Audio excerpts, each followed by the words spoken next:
pessoal! Estamos de volta com Diabetes, o nosso normal. E no vídeo de hoje, quem conversa com a gente é a doutora Cristiane. Ela vai falar bastante sobre neuropatia diabética e as questões que envolvem a parte neurológica e o diabetes. Primeiramente, eu gostaria de agradecer imensamente o convite. Para mim é uma honra poder participar deste canal tão importante que leva tanta informação sobre uma patologia extremamente frequente que é a diabetes mellitus. Bem, as pessoas com diabetes já sabem que é uma patologia que precisa ser bem cuidada de vários pontos de vista. São vários os profissionais envolvidos nos cuidados com o paciente com diabetes. E como não poderia deixar de ser, na neurologia, a patologia mais frequente dentro do diabetes se chama neuropatia diabética. A neuropatia diabética, ela se caracteriza pela lesão dos nervos periféricos devido ao diabetes. Os nervos periféricos, então, eles são como se fossem uma via de mão dupla. Eles trazem a informação do meio externo para o cérebro e transmitem o comando do cérebro para a periferia.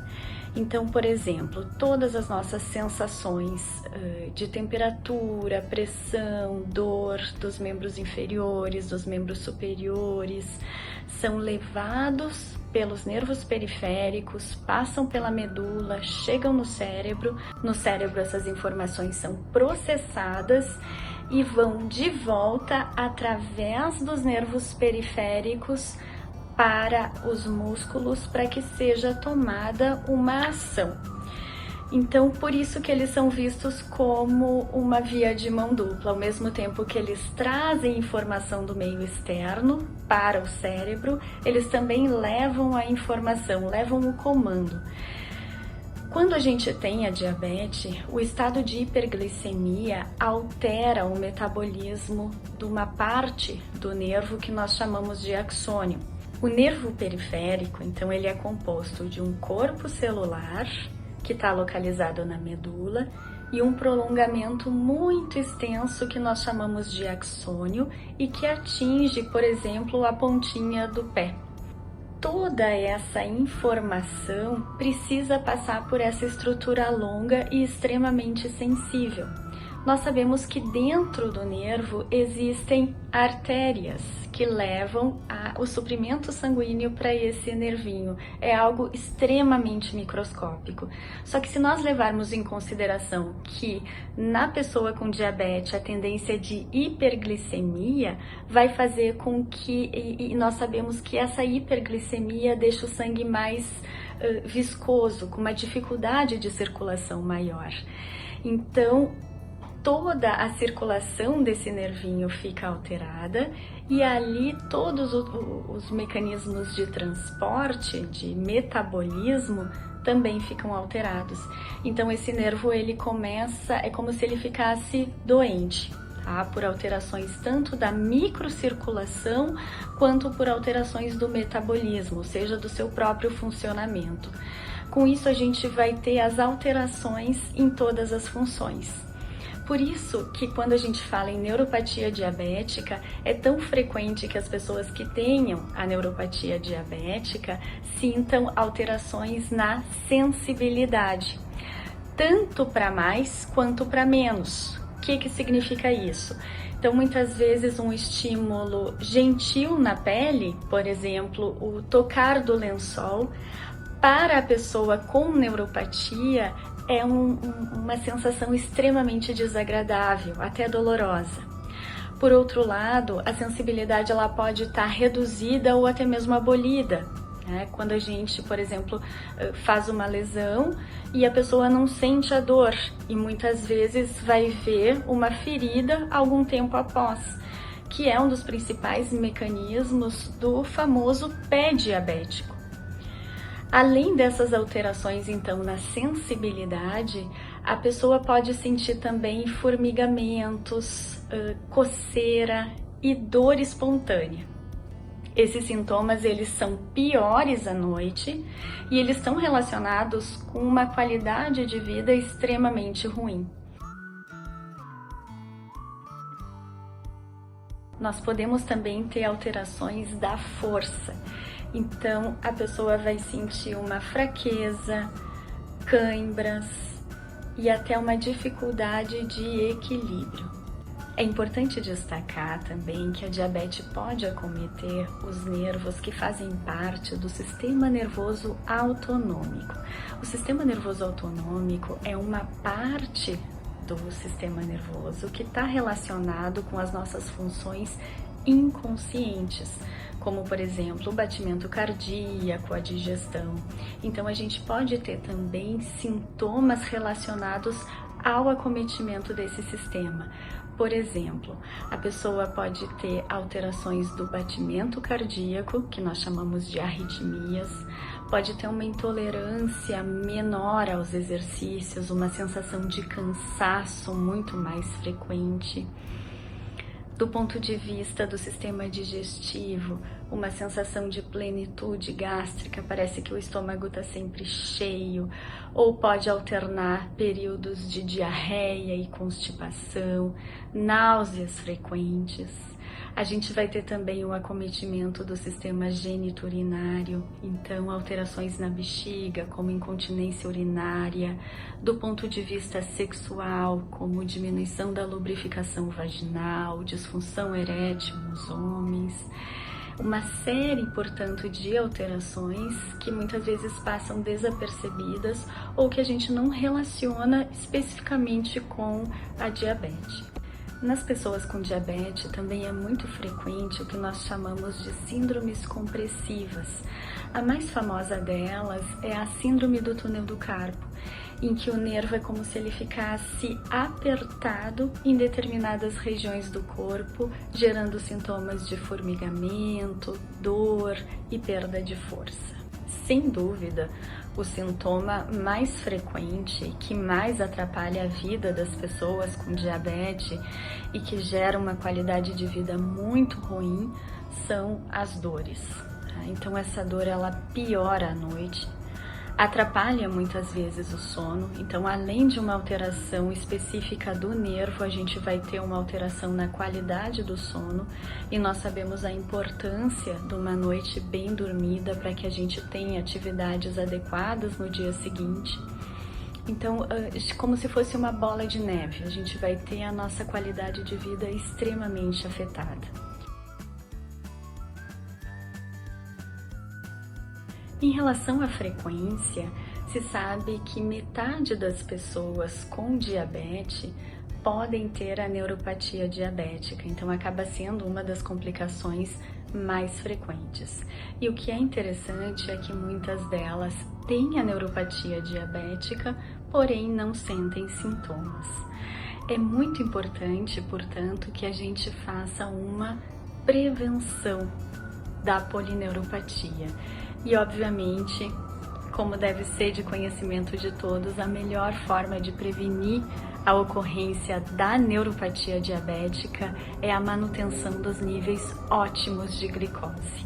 Portanto, o tratamento correto e adequado da diabetes vai nos ajudar tanto no tratamento dos sintomas da neuropatia diabética quanto na prevenção da sua ocorrência.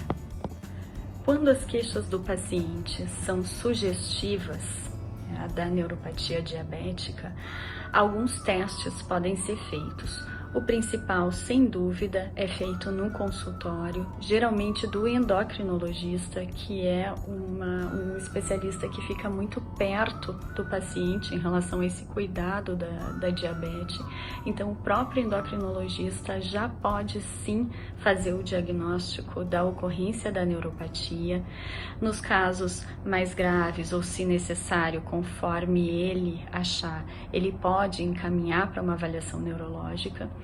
Do ponto de vista objetivo, alguns testes nós temos atualmente para identificar a neuropatia diabética, como por exemplo a eletroneuromiografia.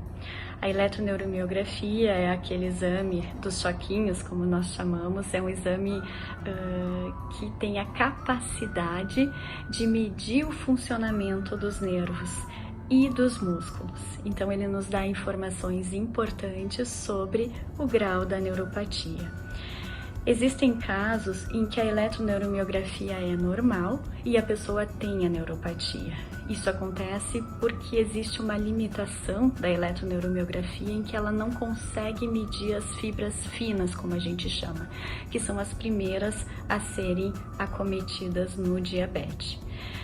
Alguns casos precisam de uma avaliação cardiológica, como nós vimos, tendo em vista o acometimento de vários outros órgãos. E também existem biópsias que podem ser feitas de pele ou do próprio nervo para se confirmar o diagnóstico, mas isso geralmente em casos bem selecionados. Em relação ao tratamento, existem medicações que nos ajudam no controle dos sintomas, principalmente desses sintomas dolorosos que atrapalham muito a qualidade de vida.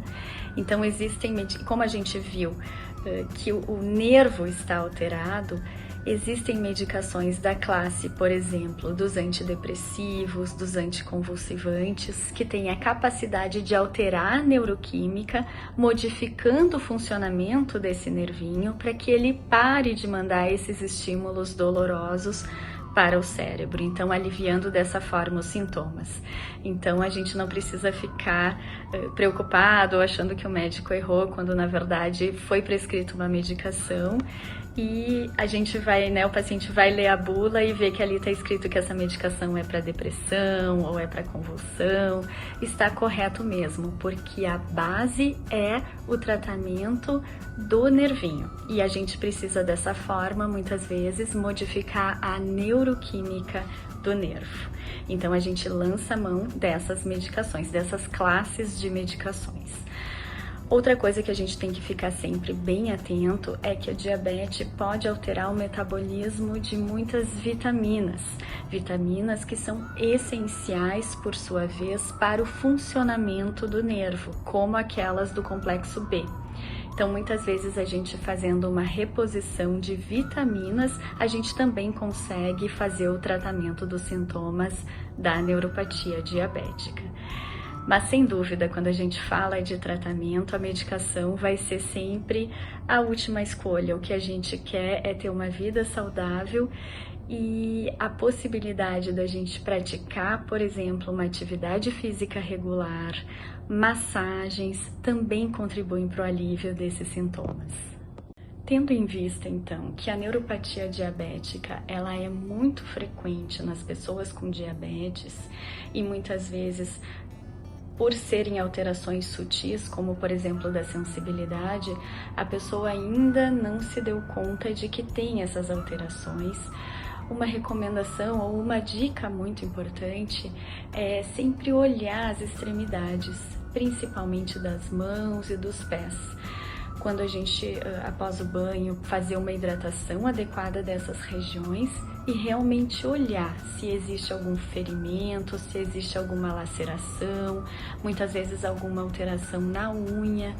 E como a pessoa com diabetes pode não ter a sensibilidade 100% preservada e ainda ser algo extremamente sutil, então é importante que o método de visualizar ou de sempre monitorar as extremidades vire hábito. Do ponto de vista neurológico, em relação aos pacientes com diabetes, além da neuropatia diabética, outra patologia que eu gostaria muito de destacar, tendo em vista a frequência infelizmente elevada, são as patologias cerebrovasculares, como a gente chama, os AVCs, os derrames cerebrais. E a pessoa com diabetes tem sim um risco aumentado da ocorrência dos derrames cerebrais, dos AVCs isquêmicos, por conta da patologia.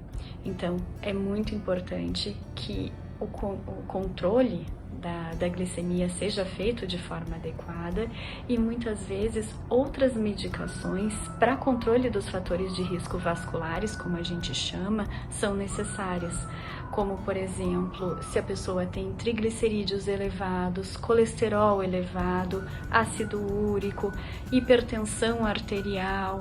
Então são vários outros fatores de risco que são muito importantes e acabam, digamos assim, ficando muito mais significativos na pessoa com diabetes. Então, muitas vezes a gente precisa associar medicações para a prevenção das complicações vasculares na diabetes. E, claro, a prevenção sempre é o melhor remédio. Então, uma das formas mais eficazes da gente prevenir a ocorrência da neuropatia diabética, sem dúvida alguma, é o controle ótimo dos níveis de glicose. Então, o tratamento do diabetes tem que estar otimizado, tem que se realizar um acompanhamento médico regular com endocrinologista para que esses níveis sempre estejam o mais controlado possível. E outra coisa que faz toda a diferença em várias outras partes da vida, mas falando da neuropatia diabética especificamente também, é a prática regular de atividade física. Essas medidas são as mais importantes e as mais significativas quando a gente quer uma qualidade de vida. E a pessoa com diabetes tem essa particularidade, a gente precisa ter uma atenção especial a essas possíveis complicações dessa patologia, mas de uma forma que a gente possa conviver com ela e muito bem.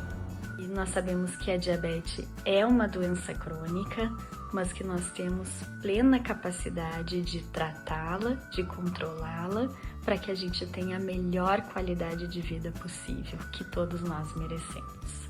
Muito obrigada e eu fico à disposição para qualquer dúvida sempre.